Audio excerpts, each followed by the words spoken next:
真正馬克思主義世界觀首要條件必須唯物辯證法看問題，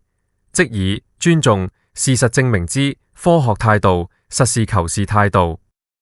一、中共文宣文否食住習總宏大喜功、浮誇、假大空等習性，例如中共文宣文否八評習總功績為15.5經濟發展吹捧，類似法輪寺30多年前曾經發表。九評素臭中共之文章，黨八股文章，毛澤東形容他像封建社會女子穿小孩的紮腳布，又長又臭。民主、富強、人民至上、生命至上、共同富裕、全過程民主等等。知就笑死，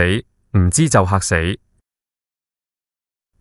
過往10幾年，中國房地產乃最瘋瘋癲癲年代，中共文宣文否扮演虛假宣傳重要角色，例如中國 GDP 奇蹟、國之大者、東升西降，鼓動地方政府瘋狂開發，造成今天全國鬼城處處，誤導股民瘋瘋癲癲入市，什麼都一窩蜂搶。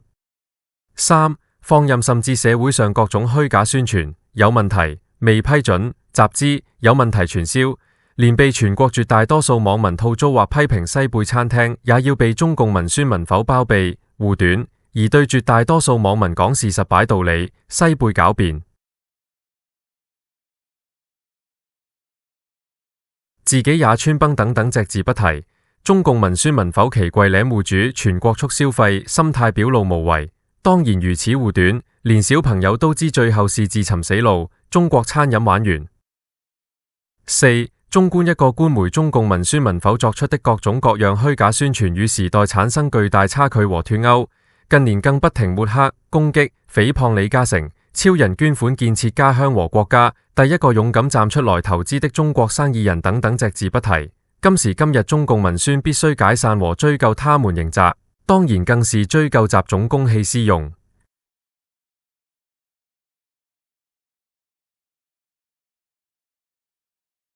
繼中國多年來成為癌症首發和發病率最高的國家，並連續20幾年成功奪取世界冠軍後，中國近幾十年痛風症仍保持全球第一，很大概率屬於北方內陸湖人飲食文化所造成，中國南方居民較少。源於香港粵菜乃非常講究清淡、新鮮、陰陽平衡飲食文化，例如湯水、涼茶，因此香港人實至名歸成為全世界壽命最長的地方。香港仔有朋友患痛風症，我自己動腦筋自創秘方，中西結合幫佢搞掂。呢個係辯證，必須科學，唯物世界。中共阿斗法輪祈福黨披着馬克思主義外衣，把辯證了解為因時制宜，其本身可以係不科學的靈活變通。有錢人錢多，卻沒有半點醫學知識，跟鹹魚有冇分別？不是死相信書本，我們必須辯證唯物思維。看世界，所謂強將手下無弱兵，即只有弱智、反智的官，必然有弱智、反智的兵。乃孩王手下當然有很多弱智、反智的兵，例如一、救火如觀氣，喊口號，不理10小時火勢不受控，很像無動於衷。當火燒連環樓，他們好像一點也不心急，更像不理居民死活。二、小朋友都知香港的士車行不停貼廣告招聘司機，現在竟然新增豪華的士司車隊3000輛，如何調查考證市場有如此龐大的士豪華需求嗎？抑或只是滿足車行對車牌照的訴求？歧視的士司機65歲要嚴格全面驗身，那麼其他司機呢？卻又自相矛盾說，我們一直很難招聘司機，令現有車隊使用率30%也沒有。三、香港發展商對發展河套沒有興趣，乃孩王居然認親認戚，倒打一把，說我們香港乃自己一家人云云，暗喻他們怎可以不顧一家人的死活云云。小朋友都看出，乃孩王向阿爺投訴，抹黑香港發展商。四、香港現在很多都有樣學樣，形式主義反智之風盛行。九龍灣新體育運動館落成，政府竟然大花公堂舉行多次大型散場預演、反恐演習。小朋友都知全世界香港乃最安全地方，反智到連塑膠飲料也不可以帶入場。吸煙人士像變成過街老鼠，全社會批鬥，神憎鬼厭。香港還有法治嗎？補充不弱智，不能當領導。易中天就像今天現代中國魯迅，有智慧和學，一針見血。今天中共越反越腐，原因愛玩形式主義法論其福黨阿斗，其本質是弱智，因而製造今天全國貪腐肥沃土壤。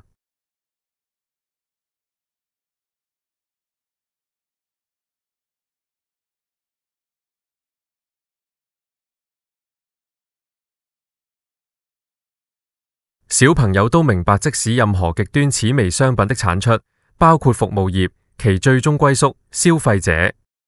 資質低下、不學無術、自卑心理的雜種為什麼忽然轉性，不再日吹夜吹？吹噓政府必須投放在 GDP 實體經濟上，重實體，要務實，不要務虛。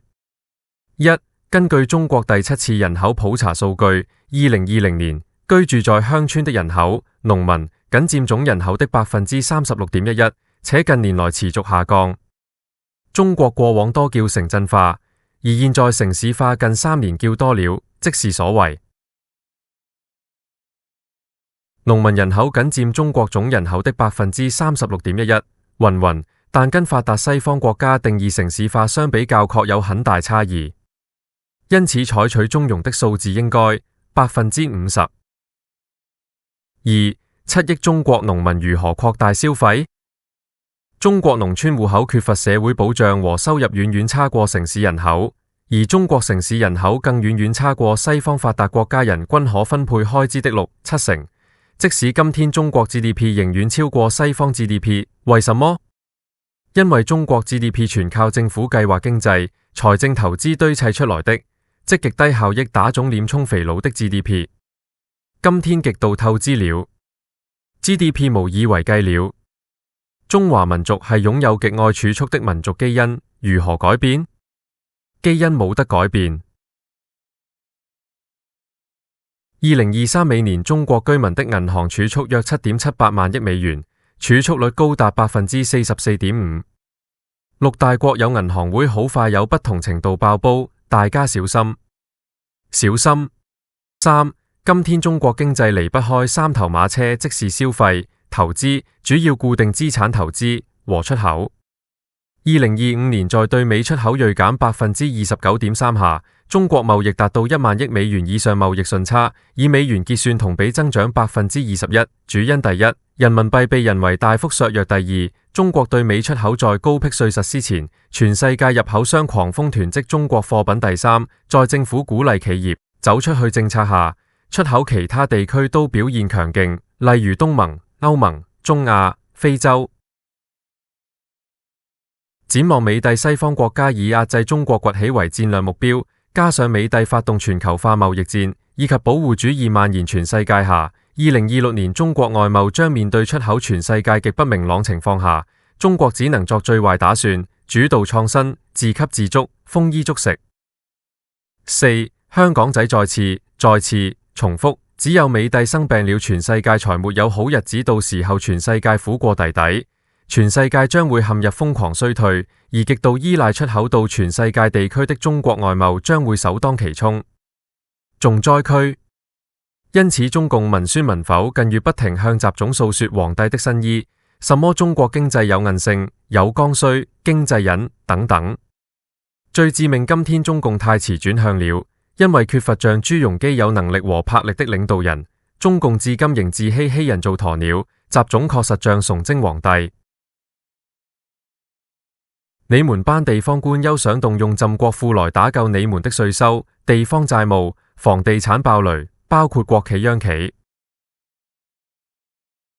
五、那麼上述死症如何解決呢？可惜一切都太遲了，主因房地產一拖再拖，拖到現在仍治標不治本。例如，現在深鐵舊萬科攬住一齊死，一齊死，悲壯。為什麼南海自貿區喪權辱國 ？Tips 軟件問題和它必須成為國際大都會才有意義，才 make sense， 效益才能彰顯。Coming soon，coming soon。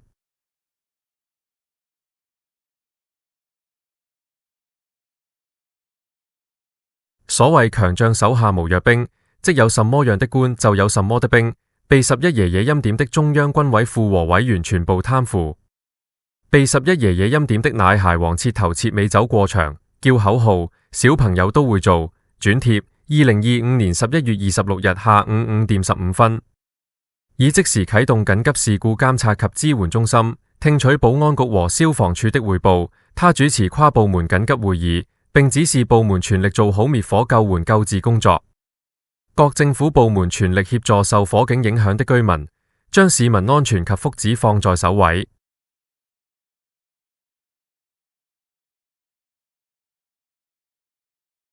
一、中國應調查追究香港消防處長極度瀆職。當看到居民訴說自己住的唐樓眼光光被隔離的火燒過來無法阻止，香港仔悲憤莫名。不要用英雄死傷的消防員當遮醜布，轉移視線。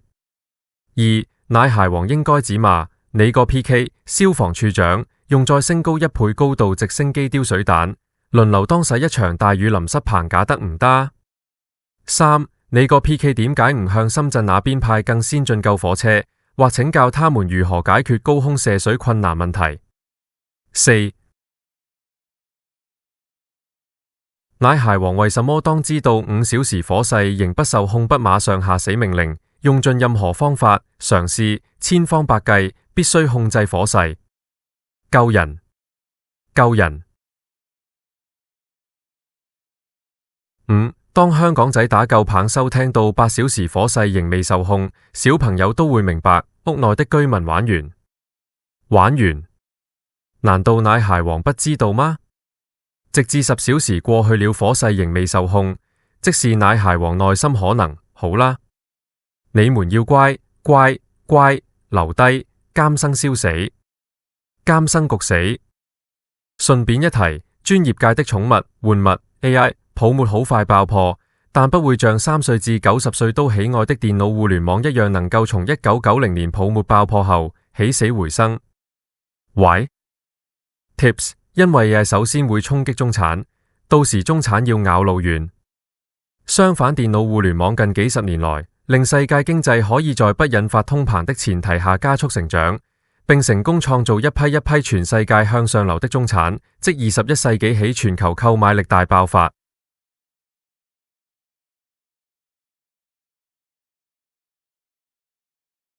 1956年，毛澤東為了統戰需要，那個年代全國百廢待舉，中共乃初生的嬰兒需要奶奶奶，公開讚揚孫中山係偉大的革命先行者，中國革命民主派的旗幟。然而詭異的是，追溯1949年開始，毛澤東才稍有評價孫大炮天下為公、大同社會等等，強力暗示孫大炮脫離國情、高大上。首先，毛澤東高度讚揚孫中山致力於推翻帝制、打倒北洋軍閥、打倒帝國主義等等的理念主張。毛澤東認為這代表孫中山一生追求社會公平公義的最高理想主義。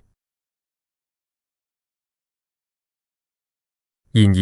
話鋒一轉，毛澤東指出孫中山要實現大同社會，只有在工人階級和中國共產黨的領導下，才能由新民主主義社會過渡到社會主義和共產主義，即消滅軍閥和階級敵人。縱觀毛澤東似乎強烈暗示孫中山已經闖出大災禍，令近代中國災難損失巨大。暗示全是因為孫大炮紙上談兵、烏托邦式的革命，缺乏馬克思主義武裝革命偉大理想，即通過暴力和武裝革命理論。1919年，陳獨秀曾在文章中暗喻孫中山乃理想主義者，間接恥笑民族、民權、民生三民主義烏托邦。事實證明，孫大炮闖出中國近代史2大禍亂。一、孫大炮造成全國軍閥土匪更加割據肆虐，促成國民政府貪腐無能、禍國殃民，製造日本軍國主義侵華的巨大誘因和動機。二、孫大炮親手製造出了2個中國人民大黑星、大魔頭，即1915年中華帝國帝制復辟的袁世凱和殲滅共匪在抗日的蔣介石黃埔軍校校長，間接造成日本軍國主義侵華動機誘因。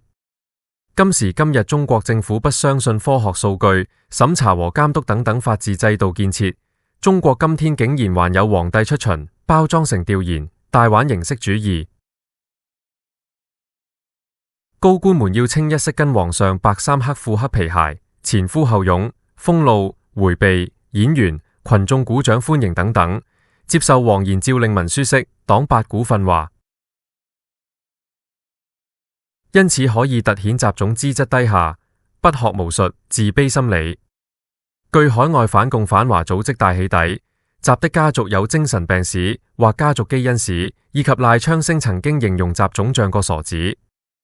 事實上，習在鏡頭面前面部表情繃緊，盡力抑制精神緊張，其每次公開發言必有發言稿。當然，習總公開接受記者訪問更是絕無僅有，例如記者招待會。講多一句，今天中國國民黨出了個民進黨伴將鄭麗文作為黨主席，真是一大驚喜，原因他代表今天21世紀作為政治家、黨主席，都具備了實事求是精神、實幹，敢講真話，有勇氣和魄力。可惜他未來面對國民黨內迂腐、頑固、保守等等舊有勢力的打擊。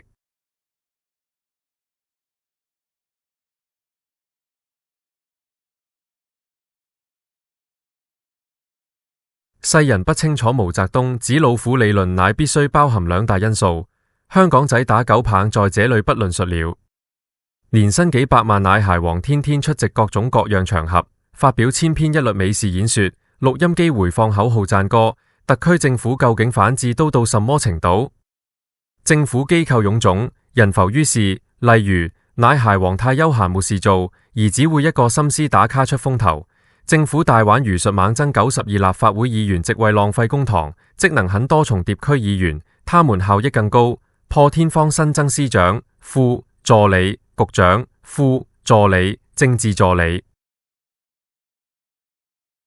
乜乜七七顧問專家等等太多了。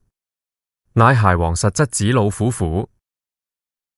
習總和他鄉里蔣介石，河南許昌人，共通點：法卵祈福黨基因，休戚與共，命運與共，共享共贏。蔣介石更加好玩結拜好兄弟遊戲。蔣介石國民黨反動派紙老虎，誰是中共披着共產黨馬克思主義外衣真正紙老虎？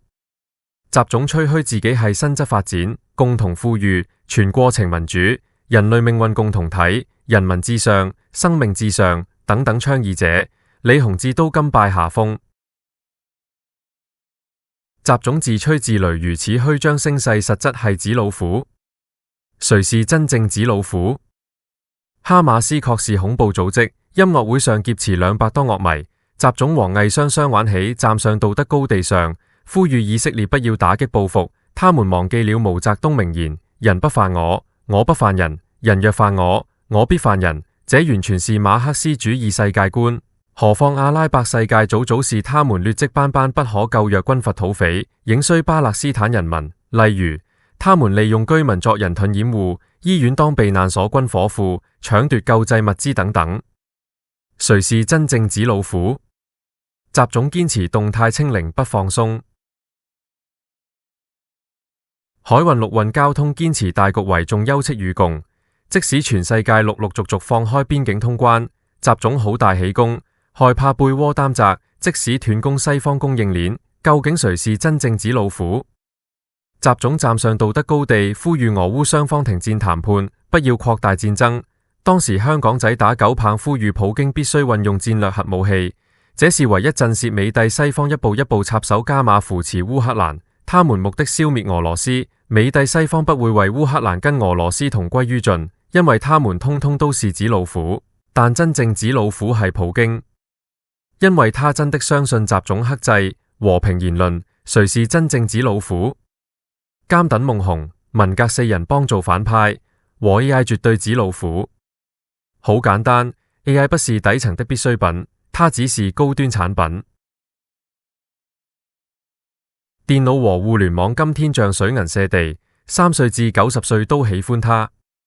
但互聯網經歷泡沫然後輝煌重生， AI 如何？ AI 絕對必死的紙老虎。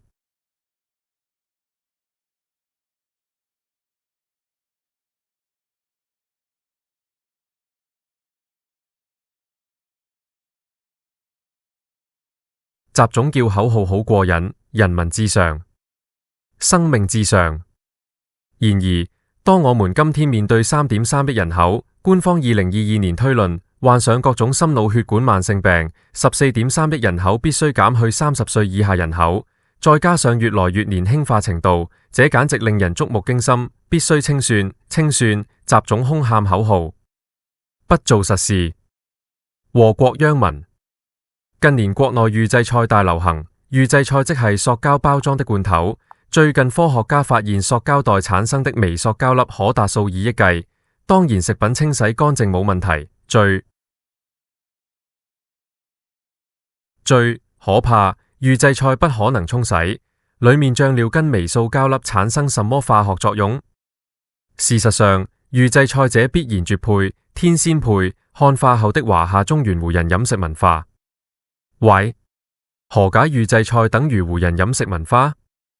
稍了解今天北方納入原始粗糙烹調文化，吹噓什麼一切流程標準化、機械化，3分鐘可上菜等等，跟粵菜追求陰陽平衡飲食、新鮮熱辣、繁複精緻、花樣百出的烹調手法等等，胡人飲食文化簡直落後了9條街。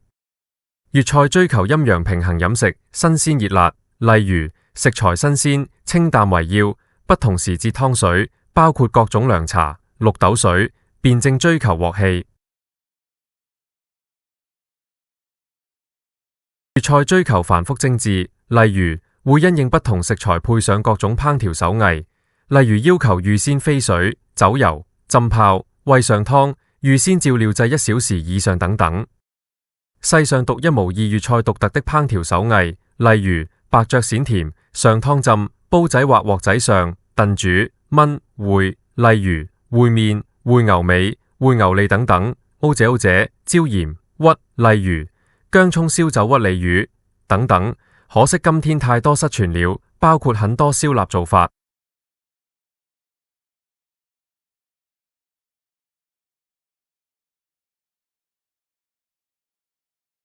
節錄魯迅小說集，其中祝福描寫封建吃人的禮教，悲劇人物長林蘇連個自己的性命也沒有。當再次遭受家庭重創的長林蘇哀求回老家打工。中共回應漢奸的所謂挑起仇恨和仇日情緒指責，竟然連自己的立場如此隱晦，卑微地解說宣示紀念抗戰勝利係我們對和平的渴望，我們是和平建設者，和平和平和平。中共奴顏謙卑地隱晦自己的紀念抗戰勝利嚴正立場，不敢其次鮮明大書特書，揭露今天日本軍國主義回魂。例如拜鬼、政府拒絕道歉、狂加軍費、歪曲歷史真相等等。長林蘇可因為她接連死了2位丈夫，人們認為她是個不祥的女人，將她的悲慘遭遇當成了茶餘飯後的話題。他們認為她改嫁有罪，刻苦她到了陰間還要受苦，要她去寺廟捐門檻贖罪。然而在長林蘇湊齊了錢捐了門檻後，人們也依然看不起更歧視她，依舊不讓她在祝福時端供品。習總祈福黨，人家是看不起你中共大玩儒術低劣的手法，命運共同體、共創、共榮、共富共贏，完全超越以往中共不結盟國策以及國與國求同存異。互惠互利，這是多麼科學 make sense 的國策論述。今天習總一帶一路投資多少？效益如何？香港仔大膽估計賠錢，因已知公開走數的非洲國家不少，係很多第三世界國家。今天很多日偽軍業種反共反華言論之荒謬，令人大吃一驚。國民黨係執政大黨，搞到民不聊生，吸引日本軍國主義侵華。國民政府蔣介石更公開堅持先安內後攘外，抗日必先剿共匪等等對日侵華的取態，令香港仔明白中國歷史上國家朝廷強盛係通過暴君大開殺戒換來的。最典型的滿清軍隊揚州10日，嘉定3逃，留邊不留頭，乖乖聽話。最終長林蘇在1年1度的祝福中淒然死去，卻仍然沒有受到老鎮人們的同情。長林蘇受鄙視而終甚至於被封建禮教和封建迷信所吞噬的人物。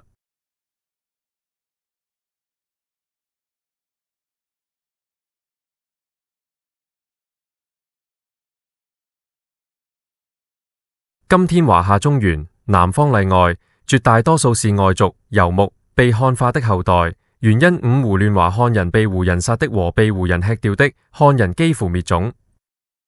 因此今天我們看到北方和內陸的飲食文化很多吻合胡人習性，例如豪飲勸酒、串燒、紅丹丹油淋淋火鍋、烤肉烤餅、紅丹丹油淋淋的食物，香港仔見到都會打冷震，唔生癌和心血管病就怪了。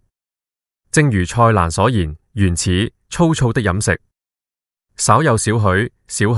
馬克思主義辯證唯物知識都知所謂浪費可恥、節約為榮口號的歷史背景，正是中國改革開放前全國物質匱乏，人民溫飽僅合格，因此對食物的珍惜絕不浪費。然而今時今日21世紀，物質供應太豐富了，形成今天中國通縮和內卷齊齊肆虐。真正馬克思主義者是沒有信仰的，只有科學和實事求是兩種態度。即是今天我們要用科學的態度呼籲國人，不要眼闊肚皮窄，叫多少食多少，雜種資質低下，一生只會玩弄道德綁架，耍小聰明。以下中國城市癌症數據和中國心血管健康與疾病報告不包含2023年和2024年。轉貼東森。中共總書記習近平下令要堅決制止餐飲浪費行為，在全社會營造浪費可恥、節約為榮的氛圍後，中國大陸官媒昨天展開大力宣傳，各地紛紛響應再啟2013年的光盤行動，呼籲拒絕淨煙。轉貼官媒。2022年中國新發癌症約424,700例，男性2533900例，女性2290800例，相當於每天有13218人，每小時有551人，每分鐘有9人患有癌症，每7秒就有1人確診。